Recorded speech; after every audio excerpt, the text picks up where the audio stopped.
अथ देव्या कवचम्। ॐ अस्य श्रीचण्डीकवचस्य ब्रह्मा ऋषिः अनुष्टुप् छन्दः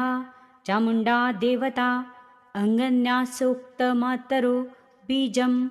दिग्बन्धदेवतास्तत्त्वं श्रीजगदम्बा प्रीत्यर्थे सप्तशतीपाठाङ्गत्वेन जपे विनियोगः। ॐ नमश्चण्डिकायै। मार्कण्डेय उवाच। ॐ यद्गुह्यं परमं लोके सर्वरक्षाकरं नृणां यन्न कस्यचिदाख्यातं तन्मे ब्रूहि पितामह। ब्रह्मोवाच। अस्ति गुह्यतमं विप्र सर्वभूतोपकारकं देव्यास्तु कवचं पुण्यं तच्छृणुष्व महामुने। प्रथमं शैलपुत्री च द्वितीयं ब्रह्मचारिणी तृतीयं चन्द्रघण्टेति कुष्माण्डेति चतुर्थकं पञ्चमं स्कन्दमातेति षष्ठं कात्यायनीति च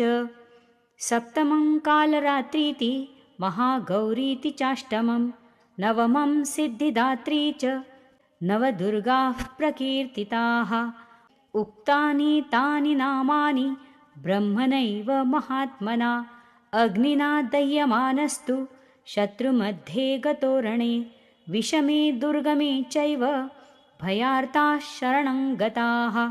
न तेषां जायते किञ्चित् दशुभं रणसङ्कटे नापदन्तस्य पश्यामि शोकदुःखभयं नहि यस्तु भक्त्या स्मृता नूनं तेषां वृद्धिः प्रजायते। एत्वां स्मरन्ति देवेशि रक्षसे तान्न संशयः प्रेतसंस्था तु चामुण्डा वाराही महिषासना ऐन्द्रीगजसमारूढा वैष्णवी गरुडासना माहेश्वरी वृषारूढा कौमारी शिखिवाहना लक्ष्मी पद्मासना देवी पद्महस्ता हरिप्रिया श्वेतरूपधरा देवी ईश्वरी वृषवाहना ब्राह्मी हंससमारूढा सर्वाभरणभूषिता इत्येता मातरः सर्वा सर्वयोगसमन्विताः नानाभरणशोभाढ्या नानारत्नोपशोभिताः दृश्यन्ते रथमारूढा देव्यः क्रोधसमाकुलाः शङ्खं चक्रं गदा शक्तिं हलं च मुसलायुधं खेटकं तोमरं चैव परशुं पाशमेव च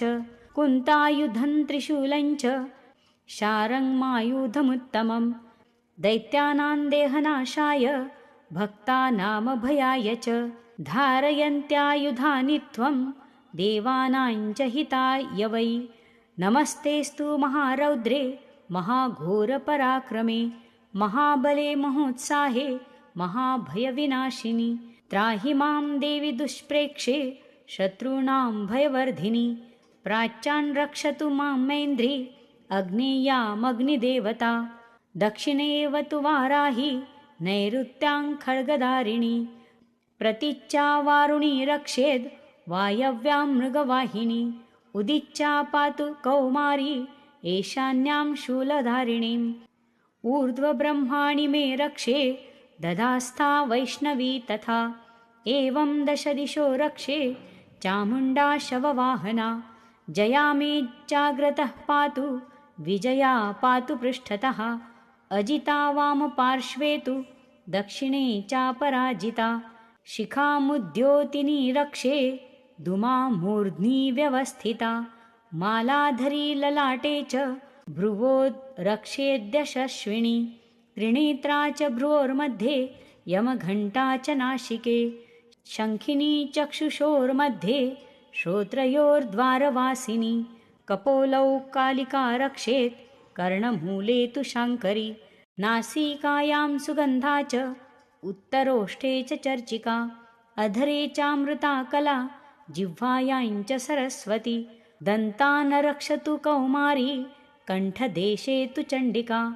घण्टिका चित्रघण्टा च महामाया च तालुके कामाक्षी चिबुकं रक्षेद् वाञ्चमे सर्वमङ्गला ग्रीवायां भद्रकाली च पृष्ठवंशे धनुर्धरी नीलग्रीवा बहिष्कण्ठे नलिकान्नलकूबरी स्कन्दयोः खड्गिनी रक्षेद् बाहू मे वज्रधारिणी हस्तयोर्दण्डिनी रक्षेद् अम्बिका चाङ्गुलीषु च नखाञ्चुलेश्वरी रक्षेत् कुक्षो रक्षेत् कुलेश्वरी स्तनो रक्षेद् महादेवी मनशोकविनाशिनी हृदये ललिता देवी उदरे शूलधारिणी नाभौ च कामिनी रक्षेद् गुह्यं गुह्येश्वरी तथा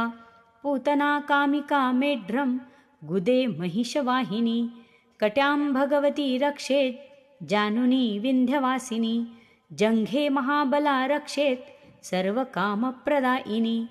गुल्फयोर्नारसिंही च पादपृष्ठे तु तैजसी पादाङ्गुलीषु श्रीरक्षेत् पादाधस्थलवासिनी नखान्दंष्ट्राकराली च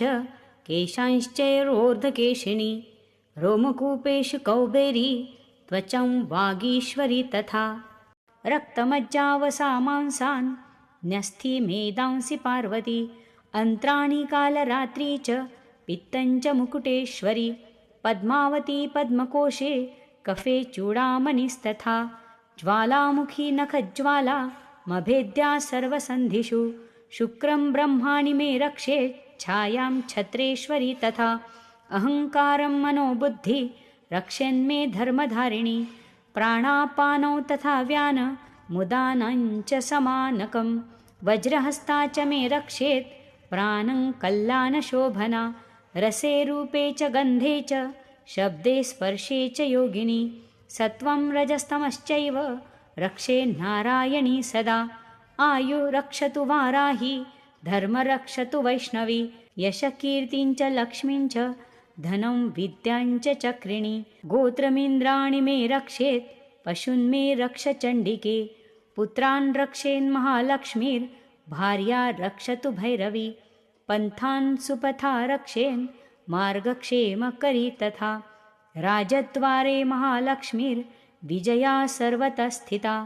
रक्षाहीनं तु यत्स्थानं वर्जितं कवचेन तु तत्सर्वरक्ष मे देवी जयन्ती पापनाशिनी पदमेकं न गच्छेत्तु यदिच्छेच्छुभमात्मनः कवचेनावृतो नित्यं यत्र यत्रैव गच्छति तत्र तत्रार्थलाभश्च विजयः सार्वकामिकः यं यं चिन्तयते कामं तं तं प्राप्नोति निश्चितं परमेश्वर्यमतुलं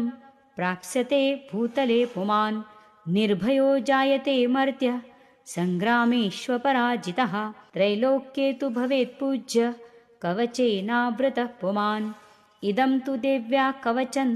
देवानामपि दुर्लभं यः पठेत् प्रयतो नित्यं